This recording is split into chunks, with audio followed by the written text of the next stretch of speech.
La vie d'une personne doit avoir un fondement pour qu'elle vive éternellement. Maintenant nous comprenons que le fondement de la vie humaine est de la recevoir à travers une personne, de la recevoir de cette personne, l'Esprit de Dieu et du Seigneur Christ. Alors cette personne est le frère Eshber, devenir spirituel. Au sein de la nation d'Israël, le fondement des enfants, c'est se dire que l'humanité entière doit, à travers le frère Eshber, recevoir l'Esprit de Dieu et du Seigneur. Ce mystre, aujourd'hui, a été ouvert, a été déballe et dévoile, permettant aux frères et sœurs de comprendre de mieux en mieux en écoutant.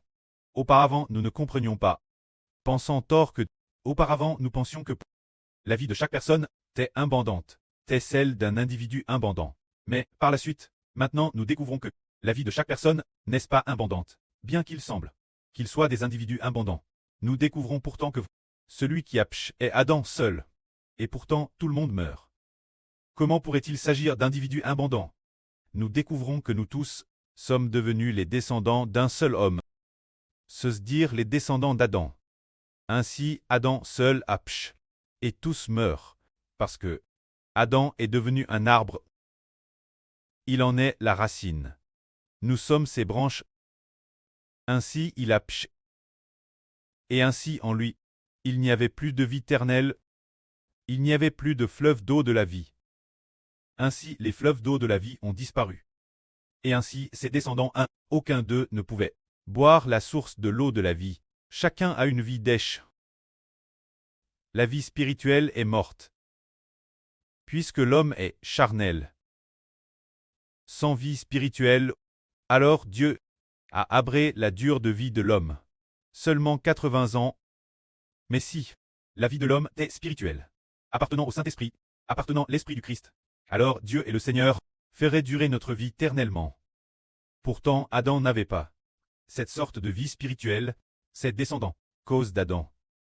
Nen n'avait pas non plus. Ainsi parlant, nous tous, si Adam n'avait pas psh, si Adam avait craint Dieu,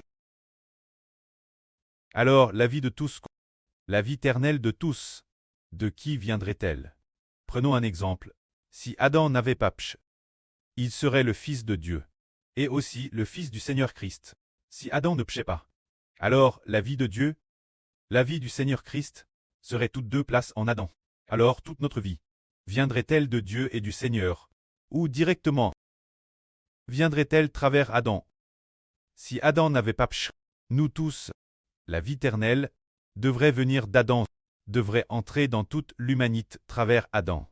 Si Adam n'avait pas psh, alors la source d'eau de la vie de Dieu, la vie du Seigneur Christ, la source d'eau, doit être en Adam, pour devenir des fleuves d'eau vive, entrer en Adam, dans tous ses descendants, pour que tous les descendants d'Adam aient la vie éternelle cause d'Adam.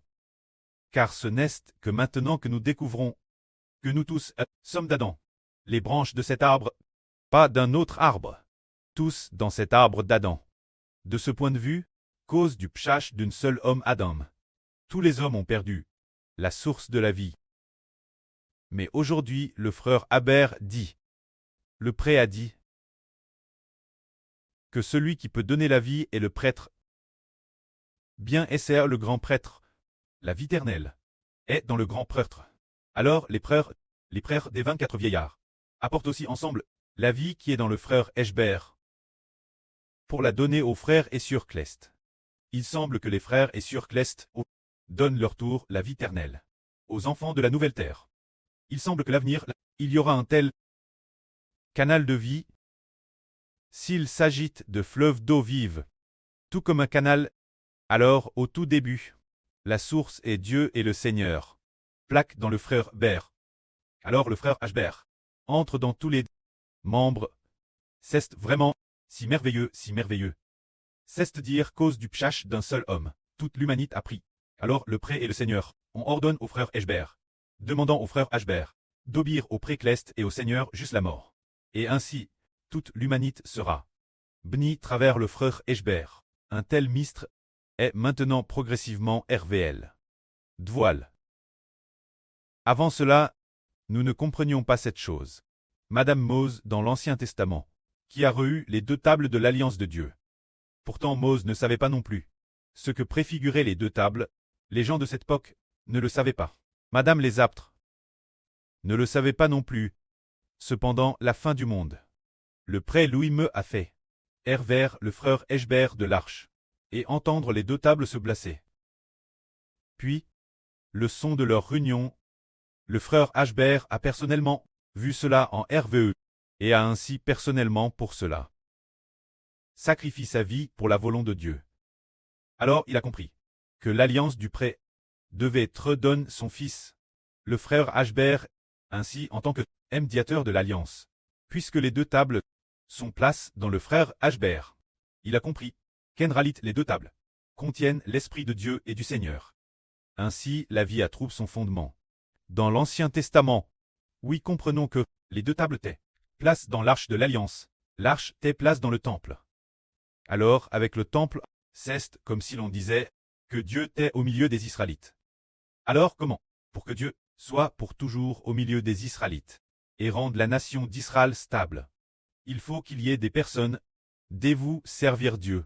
Quand des gens servent Dieu de tout leur cœur, alors Dieu sera au milieu des Israélites. Mais les gens de l'Ancien Testament, nous constatons que Madame pour l'arche de l'Alliance, qui n'était que 2 tablettes de l'Alliance, elle ne faisait que préfigurer Dieu et l'Esprit du Seigneur venir. Cette arche de l'Alliance préfigurait le lieu du trône de Dieu. Ce n'était qu'une préfiguration. Pourtant les Israélites n'ont pas bien servi Dieu pour autant.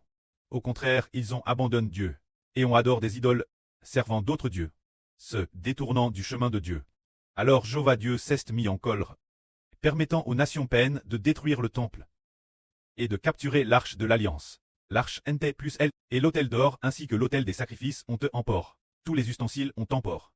Ce moment-tel, c'était comme si Dieu ne résidait plus au sein de l'ancien royaume d'Israël.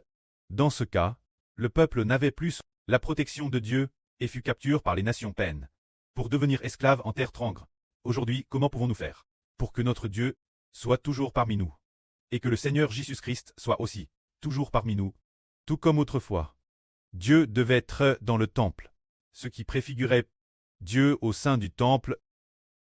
Alors il fallait que les prêtres du temple se consacrent servir Dieu, servant El Jéhovah de tout leur cœur et avec responsabilité. Alors le précleste et le Seigneur étaient avec Israël. Alors aujourd'hui pour les enfants spirituels d'Israël, comment faire pour qu'Israël, notre précleste, éternel et notre preuve, le Seigneur Jésus-Christ, soit toujours avec nous? C'est en servant sérieusement l'autel, en servant devant l'autel et l'autel d'or, notre Dieu et Seigneur, en offrant le plus beau sacrifice d'action de grâce, se dire la plus belle prière de reconnaissance, et en offrant des louanges de gratitude, notre prêtre et Seigneur. Dans ce cas, le prêtre et le Seigneur seront avec la nation d'Israël. Nous disons que la vie d'une personne obtient l'existence éternelle, parce que dans sa vie, l'eau de la vie y est entre. Or, la source de l'eau de la vie est avec le médiateur de l'alliance. L'eau de la vie coule vers tous ceux qui sont dans cette alliance, mais la source de l'eau de la vie doit être dans le médiateur de l'alliance. Chez le frère Ashbreu, l'eau de la vie est l'Esprit de Dieu et du Seigneur. De la même manière, la prospérité d'une nation dépend de si cette nation a le temple de Dieu. Et si Dieu habite dans ce pays, toutes les nations ne pourront nous vaincre. Prenons un exemple. Disons par exemple, le pays de l'Iran. Il semble que par la suite, il ne puisse que s'effondrer. Sa politique ne pourra pas renaître. Le pouvoir ne peut que s'effondrer peu. C'est parce que ce pays, l'Iran, leur Dieu, ne peuvent pas vaincre notre Dieu. Notre Dieu est le Fils de notre vrai Dieu. Notre Dieu Jéhovah, et notre prêtre, le Seigneur Jésus, est à combattre les dieux de l'Iran.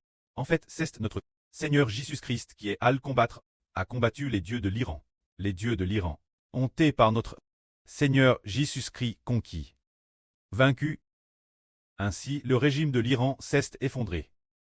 Ensuite, le régime iranien ne peut que s'effondrer complètement. Il ne se reconstruira pas. Leur régime, car il n'y a pas de Dieu en eux. Ou bien leur Dieu a digété par le Seigneur d'Israël. Notre Seigneur, notre prêtre, matrice par le Seigneur Jésus. Alors pour quelle raison? Pour Israël, afin d'ablir Israël, Dieu le précleste par notre prêt, le Seigneur Jésus, et al combattre l'Iran. Ensuite, il y a sur terre plus de 240 pays, notre Seigneur Jésus-Christ les retranchera aussi un par un. Nation Ares nation. Alors, avant de retrancher ces nations, il retranchera d'abord les dieux de ces nations. Les dieux de ces nations, leurs dieux dans les cieux, résidant tous dans ce qu'on appelle la Grande Babylone, ce royaume de Satan. Ces dieux sont si nombreux, pas en petit nombre. Le total de ces dieux pourrait atteindre les 20 milliards de. Il est possible que ces anges rebelles, ces dieux, soient peut-être 20 milliards. C'est le Seigneur Jésus-Christ, qui est à le combattre et a vaincu. Ainsi, le régime de l'Iran s'effondre. Alors comment faire pour que le prêt et le Seigneur soient pour toujours au milieu d'Israël? C'est en nous consacrant. Louez Dieu le prêt Jéhovah. Louez avec dévouement notre prêt le Seigneur Jésus-Christ. En composant bien les chants de proclamation. Plus tard, une fois que ces chants auront été sélectionnés et valides. Chanson après chanson, les offrir magnifiquement. Alors, le prêt et le Seigneur seront glorifiés au milieu de notre nation d'Israël. Le prêt et le Seigneur sont avec nous.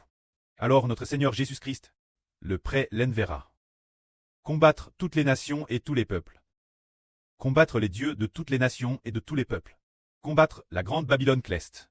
Toutes sortes de dieux seront conquis un par le Seigneur Christ. Ces grands dragons et serpents seront tous détruits. Alors finalement, Israël sera plus que vainqueur sur la terre. Quand le temps du Seigneur Jésus-Christ sera venu, notre Seigneur dans les cieux fera en sorte que le Dieu de la Chine soit conquis par le Seigneur Christ. Au moment de soumettre le dragon de la Chine. Quand le temps fixe par le prêt, et que nos prières sont parvenues devant le prêt céleste, nos louanges ont dijaté exauce par le prêt céleste. Le prêt livrera le dragon de la Chine entre les mains du Seigneur. Le Seigneur Jésus-Christ a déjà soumis le dragon de la Chine. Alors la scène politique chinoise s'effondrera. La politique de la Chine va s'effondrer.